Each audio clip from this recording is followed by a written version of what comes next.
It's the morning after a big West Ham win. West Ham 2, Wolves 1. It is a big win, no two ways about it.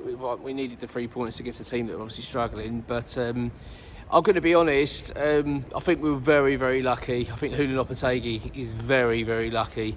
I don't think it was a good performance overall. I think it was actually a pretty flat, poor performance. It was nothing inspiring for me about that. I didn't enjoy it.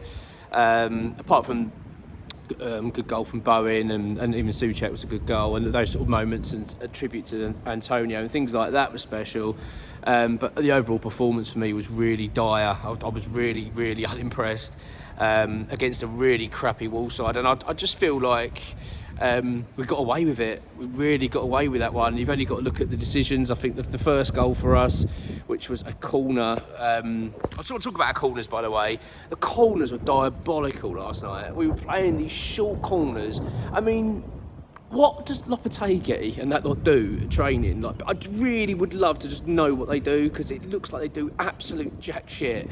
No preparation at all when it comes to corners. It was awful. The goal we scored was our 10th corner. Well, the first 9 were diabolically bad, really bad. I mean, you're just watching. You know, obviously Arsenal are in the press a fair amount at the moment because of their corners and the fact they're set piece. Well, at least they're bloody practicing them and get a plan in place, for God's sake. What are we doing? It's just embarrassing.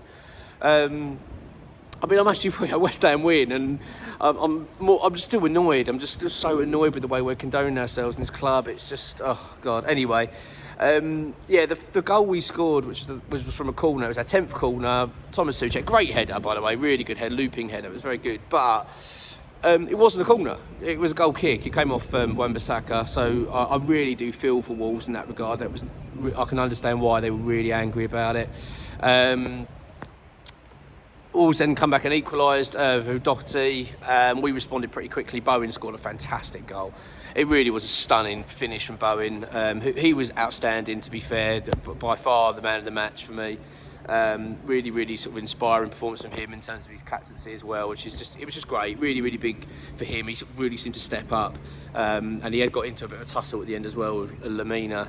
Lamina was really petulant at the end, obviously really angry, but I understand why they were angry. I totally get it. They will feel really hard done by. It was really poor. But I'm gonna say, like, Lopetegui's got to go. Nothing's changed my mind on it. And in fact, if anything, this is what I was really worried about, because a crap performance and a win, what does that mean now? What does that mean to the club now? Go, there you go, look, see, okay, we did the right thing keeping him on. Let's give him another week. You know, what's the point? So what happens then? We lose to Bournemouth, and then we go back into the same mode again. Oh, you got one more game to save your job. It's just a ridiculous way to run. I really do hope the club sees sense here and realise, you know, that what we saw was not good. That wasn't an improvement. Any half-decent side would have beaten us, because Wolves were dreadful. Really, they are in really bad way at the moment. I think Gary O'Neill will be sacked. I think I'd be surprised if he sees it out today, to be honest. Which is sad, because I like Gary O'Neill. See that, there you go. It's at the Thames, so sorry about the bit of background noise there. I'm not happy about it. I've got to be honest. I know I shouldn't be in this mindset after a West Ham win, but it's because we were so poor. If West Ham had gone out last night, right, and played really well and dominated, played some lovely football, I'd probably be feeling a little bit different. I'd say, I'll tell you what, look, let's give him a love. All right, I think he's earned another game. He's earned another couple of games to sort of show that he's trying to turn the tide here. But there's nothing positive about that. And like I keep saying as well, it's actually not just about the results, is it? It's about everything else. It's the relationship with the players, which seems all over the place. I mean, I don't know if you saw Lucas Paqueta. By the way, he was disgraceful. Came on last night as substitute. He looked totally uninterested. He had a shot that went flying over from miles out. The guy just doesn't look interested. I'm really disappointed. I even thought Kudus was poor. He came back in. He did grow into the game over time, and he had some nice link up at times with Bowen, but overall I thought his attitude stunk. I just don't think these players want to be there. I don't think they're interested. They don't want to play for Lopetegui. It's so obvious, you know.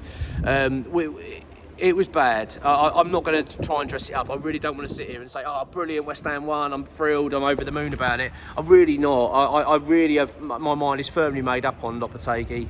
I want him gone. I really am. I do not want our club now to sit on their hands again. I know they will. I've got a strong feeling they're now going to sit back and go, "Well, we'll give him Bournemouth. Let's see how we're going with that, and then we'll review it again." I hate operating in this manner, and this is something that's really worried me going into this fixture, to be honest. Let's see how the day pans out. There obviously are rumours that were going around last night. We're going to get an update from ex-director employee today. He's doing his podcast, so that'll be out 4 o'clock today. But I'll be interested to speak to him and see what's happening with Potter, because there are talks that a deal's been agreed with him.